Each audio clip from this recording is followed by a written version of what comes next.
అధ్యక్ష, మొత్తం ఈ 17 కళాశాలల్లో 11 కళాశాలలు నబార్డ్ కింద, 3 సెంట్రల్ స్పాన్సర్ స్కీమ్ కింద, 3 శాస్కీ కింద మంజూరయ్యాయి అధ్యక్ష.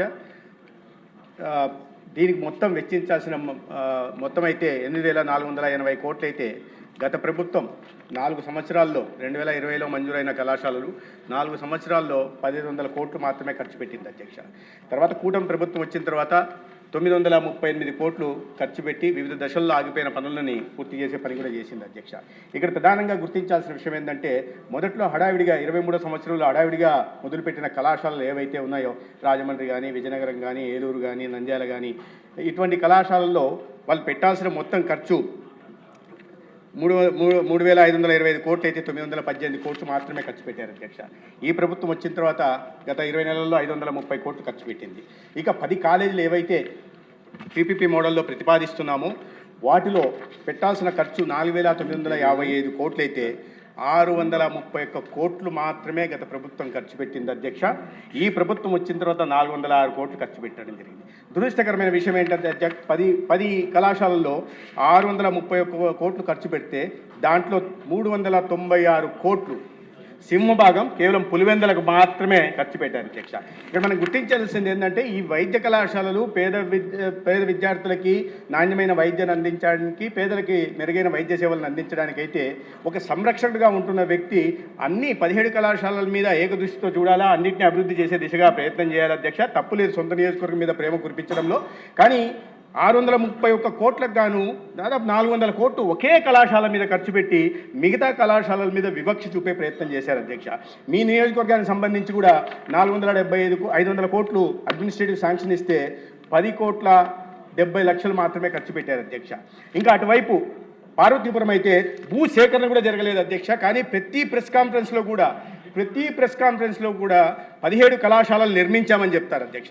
8,480 కోట్లు ఖర్చు పెట్టాల్సిన చోట కేవలం 1,500 కోట్లు మాత్రమే ఖర్చు పెట్టి 4 సంవత్సరాల్లో కళాశాలలు నిర్మించామని చెప్తుంటే, పార్టీకి సంబంధించిన వాళ్ళు కూడా మేము 17 కళాశాలలు నిర్మించామని మాట్లాడుతుంటారు.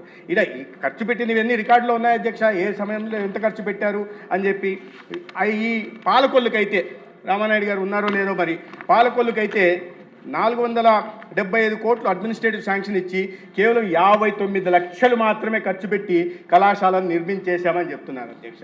పార్వతీపురంలో భూసేకరణ జరగలేదు, కానీ మండలిలో కూడా, ఇక్కడ నేను ప్రస్తావించకూడదు అధ్యక్ష, మండలిలో కూడా నిర్మించేశాము అనే చెప్తున్నారు.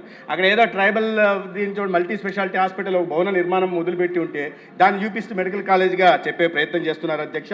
అయితే గౌరవ సభ్యులు అడిగినట్టు ఈ 10 కాలేజీలని ఇవాళ పీపీపీ మోడల్లో పోతున్నాం. 4 కళాశాలని మొదటి దశలో వీటిని టెండర్లు పిలవడం జరిగింది అధ్యక్ష. కేంద్ర ప్రభుత్వాన్ని కూడా రాయడం జరిగింది. 2 దశలుగా 4 కళాశాలల్ని పులివెందుల, మార్కాపురం, ఆదోని, మదనపల్లి కళాశాలని, అదేవిధంగా తర్వాత బాపట్ల, పాలకొల్లు, నర్సీపట్నం, అమలాపురం, పార్వతీపురం ఈ కళాశాలల్ని 2వ దశలో తీసుకెళ్తున్నాం. కేంద్ర ప్రభుత్వానికి రాయడం జరిగింది. టెండర్లు కూడా మళ్ళీ పిలవబోతున్నాం అధ్యక్ష. అయితే ఈ క్రమంలో అందరం చూసాం అధ్యక్ష, బెదిరింపులకి గౌరవ సభ్యులు అంటున్నారు దీని మీద ఒక చట్టం తీసుకురావాలని.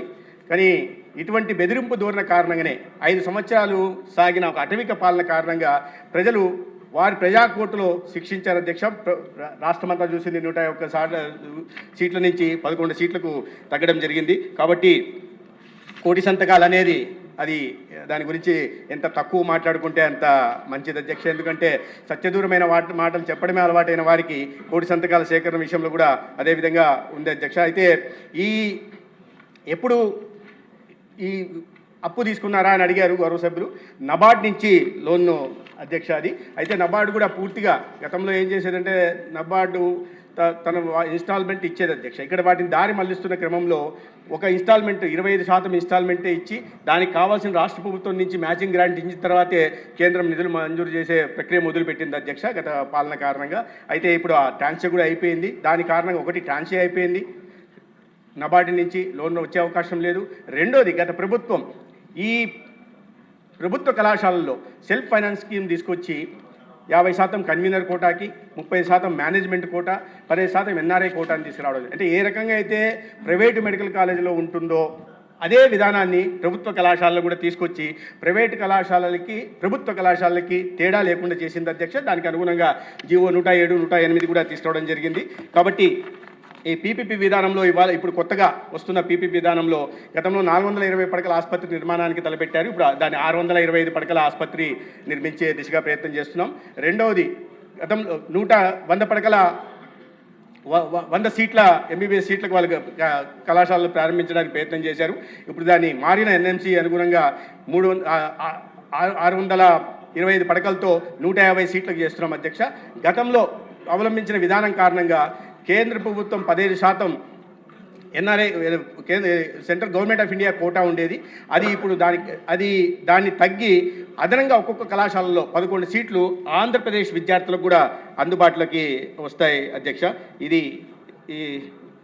దీనికి సంబంధించిన సమాచారం ఇది అధ్యక్ష. అయితే వీటిని త్వరితగతిన పూర్తి చేయడానికి కోసం ప్రభుత్వం చిత్తశుద్ధితో ఉంది అధ్యక్ష. కేంద్ర ప్రభుత్వం కూడా మాట్లాడుతున్నాం. తొందరలోనే వీటిని పిలిచి ఈ రాబోయే 2 ఆర్థిక సంవత్సరాల్లో వీటిని మొదలు పెట్టాలని దిశగా ప్రయత్నం చేస్తున్నాం. పీపీ విధానం కారణంగా 110 సీట్లు పేద విద్యార్థులకు అందుబాటులోకి రావడమే కాకుండా ఈ సూపర్ స్పెషాలిటీ ఆసుపత్రులలో దాదాపు 70% పేదలకి ఎన్టీఆర్ వైద్య సేవ కిందగా నాణ్యమైన వైద్య సేవలు అందుబాటులోకి వస్తాయి అధ్యక్ష.